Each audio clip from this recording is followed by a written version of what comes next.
What's up? I'm Dan Fredenberg, and this is another Chance Encounter. Hey, what's up? I'm Dan Fredenberg. I'm a commercial real estate guy. I'm from the internet.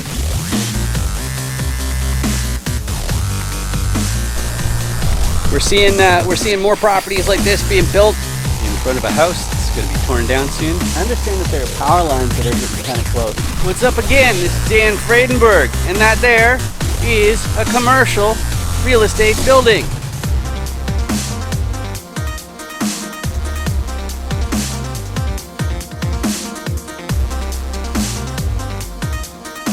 I'm joined today with Yasmeen. Is it Elaywan? Elaywan? Nah, it's probably not. And That was good. That was not that bad. Awesome. So you're putting me in a great mood already. But how are you today, Yasmeen? I'm good. How are you? I'm fantastic because my very favorite audience member is watching today. And why is my favorite audience member watching today, Yasmeen? It's because this is a Chance Encounter where I interview commercial real estate syndicators, buyers, sellers, investors, all that kind of stuff. And why do I do that? Well, part of it is because it's the law. For compliance reasons, you have to get to know people in your industry before you start doing business with them. You need to find out if there's any overlap. And if you're going to do any private deals, you have to document that relationship before you can really get involved without losing your compliance. So that's what we're up to. But before we get too excited in all that stuff, Yasmeen, do you want to introduce yourself a little bit to the audience? Sure. I'm based in Boston, and the markets that I look for in real estate are usually Texas, Florida, and I'm discovering Tennessee. All right. Beautiful. All right, let's we'll get to all of that stuff in a second. And but the first part that I go through is the distinct motivations. But before I do that, I want to say, but wait, check your 8. Yasmeen, I don't know if you can see. It's the audience is 5. It's under this thing here. Can you see like under the camera and see if their screen has the ugly red button or the gray subscribe button? Because they really should have the gray. Okay, jokes aside, let's just kidding. It's Wow. I don't see the users button at all. But anyway, let's talk about the 5 different distinct motivations that I found among commercial investors. And this is really how I can tell which stage my guest is at. And that's why I go through these. And they are really distinct. So the first reason why some people make commercial acquisitions, they've already got a portfolio of assets. They already rely on the cash flow from what they own to make ends meet.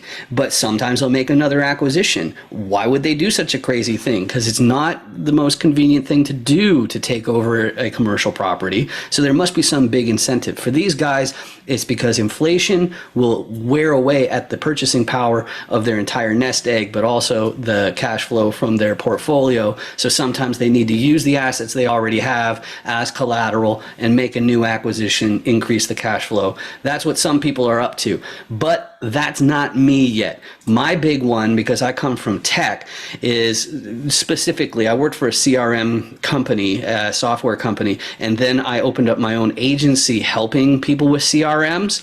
But one of the problems of being in tech, it means that you're in a high salary, high wage bracket, and that means that you're paying more in tax than anybody else. So because I was doing tech for real estate, it made me go, well, wait a second, shouldn't I pivot to work and get rewarded with deployed capital instead of with cash so that I get that advantageous status? So that's what I'm up to with all of this stuff. But some people, they end up being attracted to commercial real estate because they're trying to fast track retirement. They're trying to gain control of their schedule, or at least leave the door open for retirement, I should say, at least as well. But the main thing that they're up to is maybe it's working fewer months per year or fewer weeks per month, whatever it is. This is something that a lot of people come to commercial real estate for. But there are some where that's just not on the docket at all. Some people are so ambitious, they want to buy their entire hometown.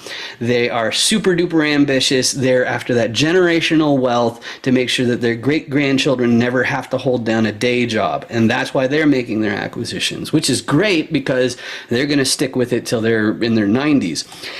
The last group, though, they're also going to keep on hustling into their 90s, but they've found a sector of society, or perhaps it's the environment or animals, or they want to send people to space, who knows what it is, but they realize that to make a really big impact, they're going to have their finances all buttoned up to make a big splash. So that's why some people are involved in making these acquisitions. So of those 5 different motivations, Yasmeen, what combination of them really jumped out to you, describes you best?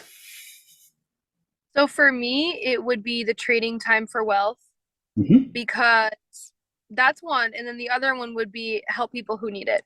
I think retirement would play into it, but like I also have other assets that are going to help me retire. So I'm not 100% for the retirement. But I was in pharma.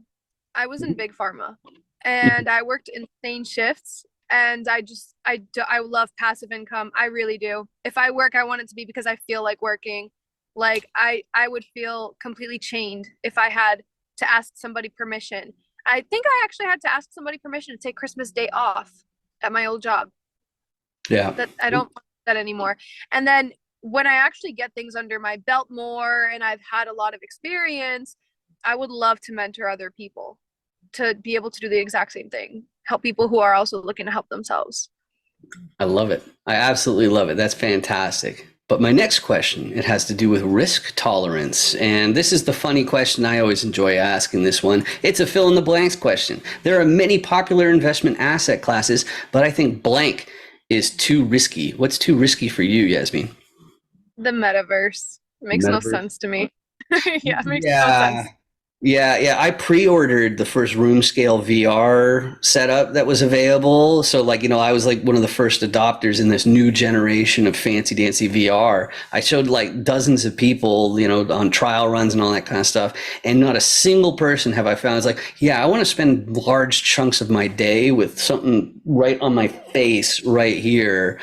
And Yeah, yeah, I think Mark yeah. Zuckerberg really missed that boat when he decided to go in all in on that one. So I'm definitely there with you. And that's why I'm in the commercial real estate space, same as you. So let's talk about how the deals work. In every single episode of Dan Does Deals, commercial real estate chance encounters, I go through the Dan Does Deals. I have a new name for this. It used to be the commercial roll die, which is not that easy to pronounce, but now it's the Dan Does Deals commercial competency cube. Hey, isn't that a nicer name? It has all 6 of the main roles in a commercial deal. And in every episode, I go through all 6 faces, and it's not for my guests. It's for you to make sure that you can effectively communicate on the subject of commercial real estate. And you can get your own one at dandoesdeals.com. And I don't even ask for your email address, which is the dumbest thing you could possibly do in marketing, is give stuff for free without any contact information. But I go through every single time all these different sides just to make sure that you know how my guest fits in. So go ahead and download yours, print it out, show it to your friends and family. So let's go through these. First one, the repositioner side. That's the acquisitions person. They're looking at a lot of different properties, doing a bunch of different paperwork. And what are they doing with that paperwork? Well, there's a fancy word for it. It's called underwriting, and it means doing the math. Okay. It's figuring out, hey, is this property actually even making the amount of money that the broker and seller claim it is? And on top of that, like, why are they doing all this math and figuring out what to do with this property? The repositioner part is figuring out, how do you find upside? How do you make it so that this building's making more money in the future than it did in the past? There are 3 main tools in the tool belt of the repositioner to pull that off. First one is turning around to the financiers, the lenders, the banks and whatnot. If you have more advantageous lending, then that's upside that's just baked in. But of course, a lot of repositioners, they're not going to have access to much cheaper than the next guy. So they're going to look in other spots. The first spot they're going to look is the operations piece. Make sure that those Benjamins don't keep on going down those toilets. But there's more to operations than just unclogging toilets and collecting rents and mowing lawns and all that kind of fun stuff. There's also a marketing component. And that's one of my fortes. And the importance of that is it keeps the vacancy rate super duper low. But also, with my CRM marketing, all that kind of tech, I also automate things. So that's kind of where I fit for the operations side of this. But because commercial real estate's so competitive, that's also not going to be enough more often than not. So a lot of repositioners rely on a contractor team to fix the units up, make them nicer, and then that way the future tenants will be happy to pay more in rent than the previous ones. But spending a bunch of money on contractors on an apartment complex that has a whole whack of units, that's a very expensive habit to have. So it's important to have a local, especially if you're from the internet like me. You need somebody who lives nearby who can be there in an hour, because me, I'd still be at the airport in an hour. So you need to have that local on the team as well. And those are basically the owners. But when the repositioner turns around to the financiers, again, those are the people who deal only with money and paper, then they're going to say, okay, so I need tens of millions of dollars to pick up this apartment complex. Do you have, say, tens of millions of dollars you want to lend me for this apartment complex as the repositioner? Yeah. And the financier will say, there's one thing you haven't told me yet, which is flying die. It's who's the KP? Who's the KP sponsor? And what's that all about? Well, some coaches really gloss over this part. There's a detail about it that they might not want you to be so clear about. And what it is, if you want to pick up a 350 unit apartment complex, for example, the problem you're going to run into is that if you want a loan, somebody has to already own a similar asset. So even if you're Elon Musk or something, if you want to get a commercial loan for an apartment complex, somebody has to already own one and somewhat nearby, or the bank's just going to say no. On top of that, you also need a certain amount of liquidity. And then among these different owners, you're going to need a balance sheet of at least the amount of the loan. But if you have all those pieces, you've got yourself a commercial real estate deal. So Yasmeen, as far as core competencies, where you fit on this, like pretty much everybody has some repositioner roles, and people have some financier relations roles. But where do you generally fit in on the die? What's your core competency that you're most likely to contribute? Lately, it's been underwriting and broker relations. Okay, cool. So the repositioner, deal finder, that whole side of it. Okay, excellent, excellent. So my next question then, it has to do with what's your ideal property? What's your buy box? And when syndicators, investors in general are asking that, they're asking for three things in particular. First one's geography. Which states, which counties, which neighborhoods, okay? That's all going to matter, okay, as far as what's ideal. Second part's going to be the size. So we're talking about multifamily here, which uses unit count, which is the same as some forms of retail, also self-storage, but other forms of commercial like industrial that go off of square footage. So you need to know the size of the deal for sure. Because the other thing I should mention is that the people who are taking down 15 unit deals are totally different from the ones who are doing 500 unit deals. So we're going to need to know that. The third thing that you need to know, though, is class. And unfortunately, class is the same word for two different things. The first meaning, it has to do with the condition of the building. So is it old? Is it beat up? Is it up to date? Is it lavish with all the different amenities and luxuries and all that kind of fun stuff? That's the first meaning of class. The second meaning of class has to do with where the property is located. And that has to do with, first of all, like, what are the school districts like? What's the crime rate like? And both of those two versions of class are rated the same way as in grade school, with like A plus, A minus, B plus, and so on. So Yasmeen, as far as you and your team goes, like whatever partnerships you're involved in, what is easier to say yes to and more difficult to say no to? Yes to, for example, within Florida, yes to northern Florida, not so much to southern Florida. Okay. There's too much water, insurance issues, and congestion. Like, everybody's over there, great place to vacation for sure. But yeah, so yes to northern Florida. Yes to the Dallas-Fort Worth area of Texas. Yes to Knoxville, Tennessee. I mean, not. I got that right? Yeah, Knoxville is in Tennessee. That's true. For some reason, I blanked. Somebody mentioned Kentucky yesterday, and I got so scared that I said the wrong state. But yeah, yes to Knoxville, Tennessee. I just had a little brain fart, and I also love my own backyard. Not everybody shares the same, opinion, but I do love my backyard of Boston. Hmm. It's just, you know, a hub for so much going on, so much construction, so many jobs always being created. And a lot of people come here for the universities or the medical care and, you know, don't want to leave because it's unique. So yes to those things. And then you said okay, wait, no, The unit size. size. Yeah, Anything size. above 50. Yeah, Okay. unit anything above 50 makes sense to me.